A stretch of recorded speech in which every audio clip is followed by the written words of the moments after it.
विकसित होते भारत में आधुनिक इंफ्रास्ट्रक्चर का निर्माण और देश में कम होती गरीबी दोनों आपस में जुड़े हुए हैं। जब एक्सप्रेस वे ग्रामीण इलाकों से होकर जाते हैं, जब गांवों को अच्छी सड़कों से जोड़ा जाता है, तो गांव में अनेक नए अवसर लोगों के घर के दरवाजे तक पहुंच जाते हैं।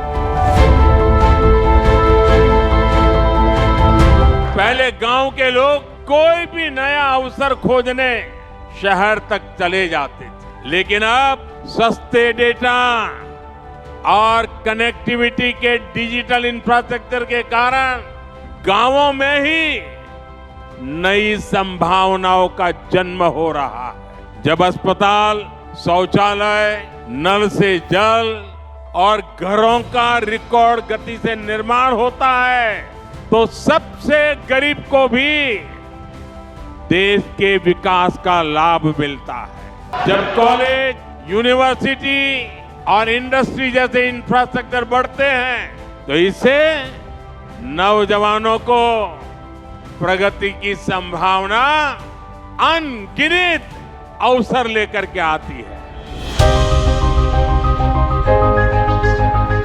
बीते 10 वर्षों में भारत ने अपने इकोनॉमी का साइज दोगुना किया है। इतनी तेज ग्रोथ का एक बड़ा कारण हमारा शानदार मॉडर्न इंफ्रास्ट्रक्चर भी है।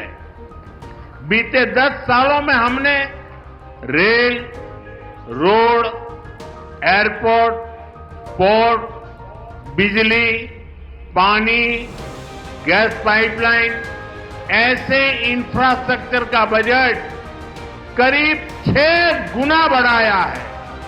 आज देश में बहुत तेजी से मेगा प्रोजेक्ट पर काम हो रहा है। आप नॉर्थ में देखेंगे तो जम्मू कश्मीर में दुनिया के सबसे ऊंचे रेल ब्रिज में से एक चिनाब ब्रिज बना है। वेस्ट में जाएंगे तो मुंबई में देश का सबसे लंबा सी ब्रिज अटल सेतु बना है।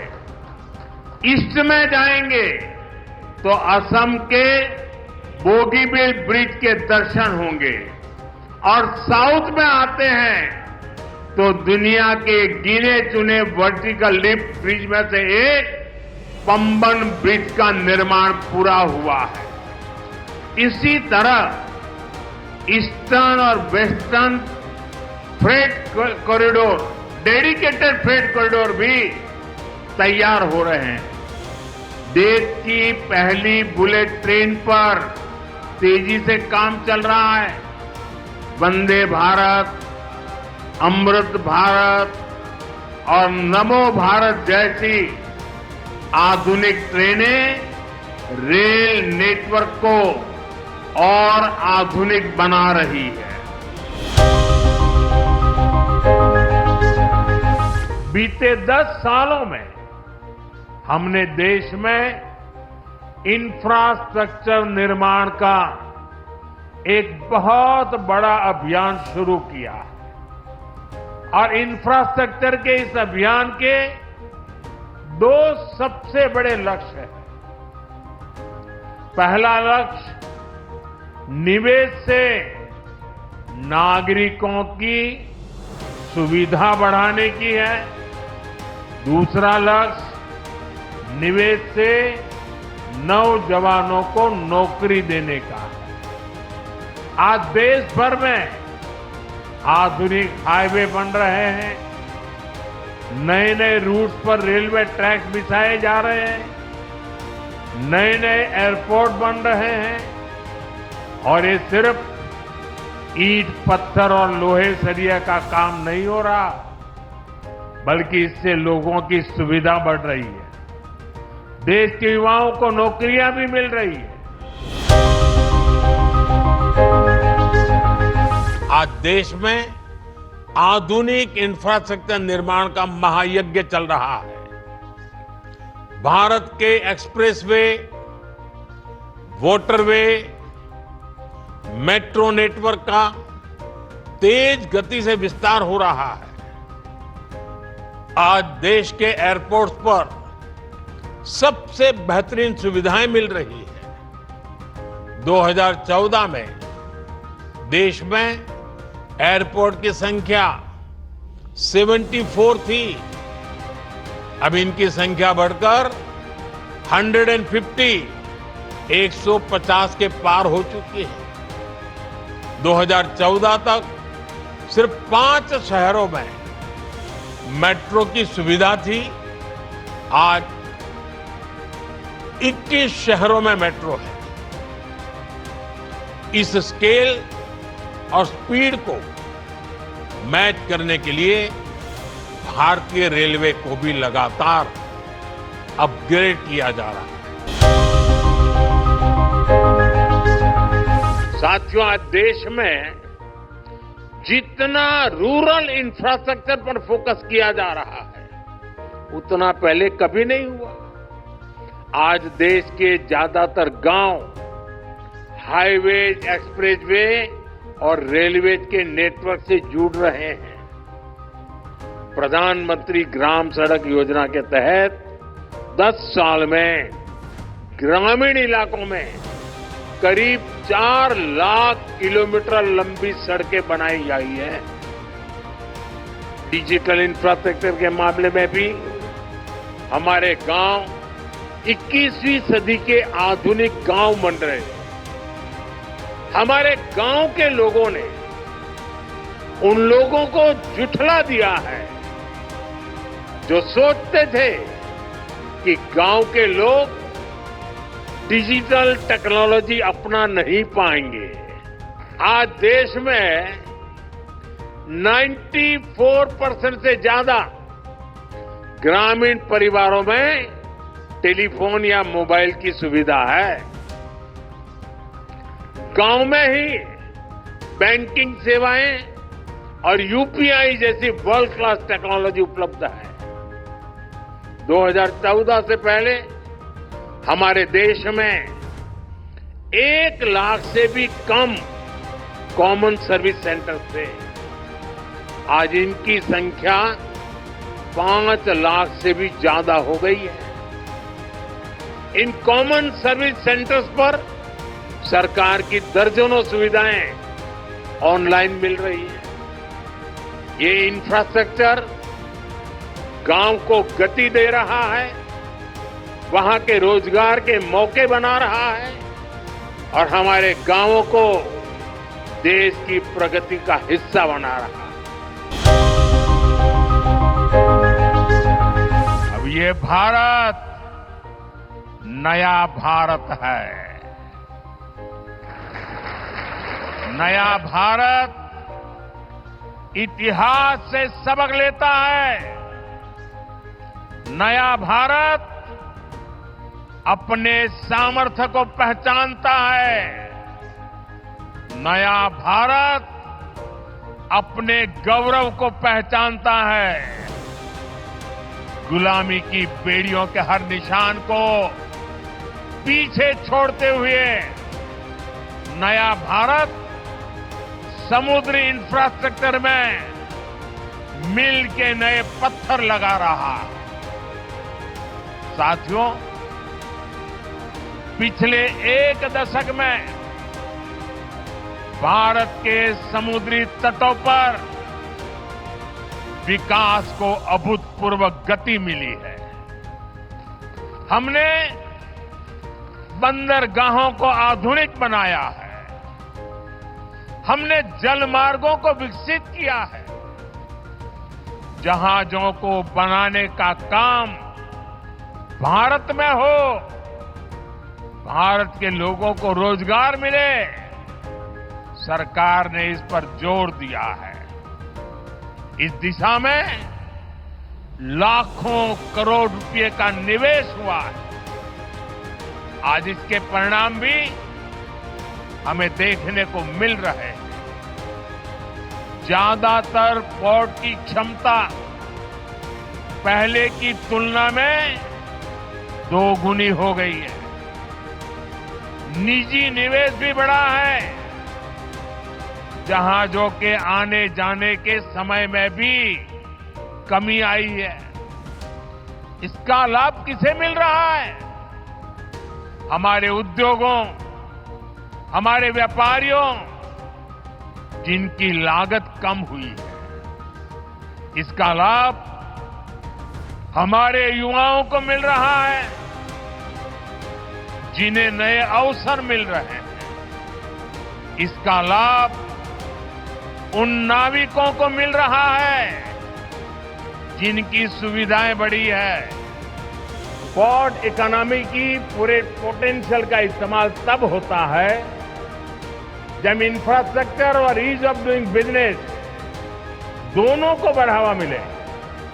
पिछले 10 वर्षों में यही भारत सरकार की पोर्ट और वाटरवेज पॉलिसी का ब्लूप्रिंट रहा है। हमने इंडस्ट्रियल एक्टिविटीज और राज्य के होलिस्टिक विकास के लिए तेजी से काम आगे बढ़ाया है। भारत सरकार ने राज्य सरकार के सहयोग से सागरमाला परियोजना के तहत पोर्ट इंफ्रास्ट्रक्चर को अपग्रेड किया है। पोर्ट कनेक्टिविटी को भी बढ़ाया है।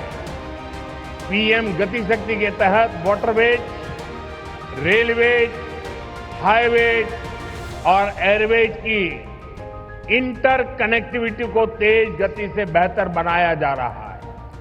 ईज ऑफ डूइंग बिजनेस के लिए जो रिफॉर्म्स किए गए हैं, उससे पोर्ट्स और अन्य इंफ्रास्ट्रक्चर सेक्टर में भी इन्वेस्टमेंट बढ़ा है। इंडियन सीफेरर्स, उनसे जुड़े नियमों में भी भारत सरकार ने रिफॉर्म्स किए हैं और इसके परिणाम भी देश देख रहा है। 2014 में इंडियन सीफेरर्स की संख्या 1.25 लाख से भी कम थी।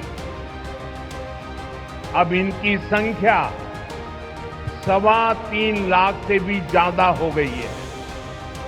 आज भारत सीफेरर्स की संख्या के मामले में दुनिया के टॉप 3 देशों की लिस्ट में शामिल हो गया है। साथियों, कभी भारत में गाड़ियां न खरीदने का एक कारण अच्छी सड़कों, चौड़ी सड़कों का अभाव भी था। अब ये स्थिति भी बदल रही है। ईज ऑफ ट्रेवल आज भारत की बड़ी प्राथमिकता है। पिछले वर्ष के बजट में इंफ्रास्ट्रक्चर के निर्माण के लिए 11 लाख करोड़ रुपए से अधिक रखे गए थे। आज भारत में मल्टी लेन हाईवे का, एक्सप्रेसवे का जाल बिछ रहा है। पीएम गति शक्ति नेशनल मास्टर प्लान से मल्टी मॉडल कनेक्टिविटी को गति मिल रही है। इससे लॉजिस्टिक कॉस्ट कम हो रही है। नेशनल लॉजिस्टिक पॉलिसी की वजह से भारत दुनिया में सबसे कॉम्पिटिटिव लॉजिस्टिक कॉस्ट वाला देश होने वाला है। देश में आधुनिक कनेक्टिविटी के विस्तार का ये अभूतपूर्व अवसर है। इंफ्रास्ट्रक्चर विकास की स्पीड और स्केल 140 करोड़ भारतीयों की आकांक्षाओं से बिल्कुल मैच कर रही है। और यही तो आज का भारत चाहता है।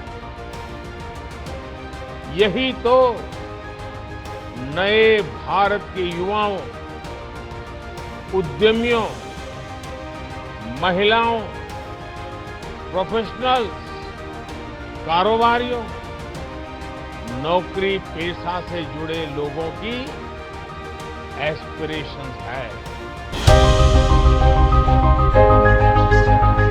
आज भारत पर निवेशकों को भरोसा है, क्योंकि यहां stable, responsible and reform oriented government है।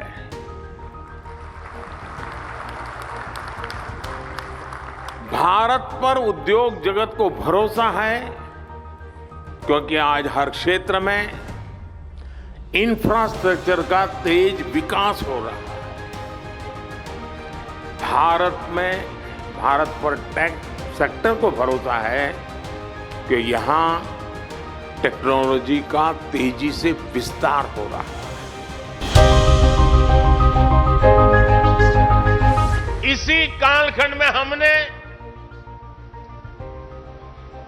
विश्वनाथ धाम के वैभव को काशी की धरती पर देखा है, निखरता हुआ देखा है।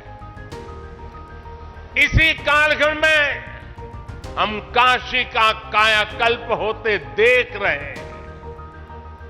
इसी दौर में महाकाल के महालोक की महिमा हमने देखी है। हमने सोमनाथ का विकास देखा है, केदार घाटी का पुनर्निर्माण देखा है। हम विकास भी, विरासत भी, इस मंत्र को आत्मसात करते हुए चल रहे हैं। आज एक और हमारे तीर्थों का विकास हो रहा है, तो दूसरी ओर शहरों में हाई टेक इंफ्रास्ट्रक्चर भी तैयार हो रहा है। आज अगर मंदिर बन रहे हैं, तो देश भर में नए मेडिकल कॉलेज भी बन रहे हैं। आज विदेशों से हमारी प्राचीन मूर्तियां भी वापस लाई जा रही है, और रिकॉर्ड संख्या में विदेशी निवेश भी आ रहा है। ये परिवर्तन प्रमाण है साथियों, और प्रमाण इस बात का है, समय का चक्र घूम चुका है। एक नया दौर आज हमारे दरवाजे पर दस्तक दे रहा है। ये समय है हम उस आगमन का दिल खोलकर स्वागत करें। इसलिए मैंने लाल किले से देश को विश्वास दिलाया था, यही समय है, सही समय है।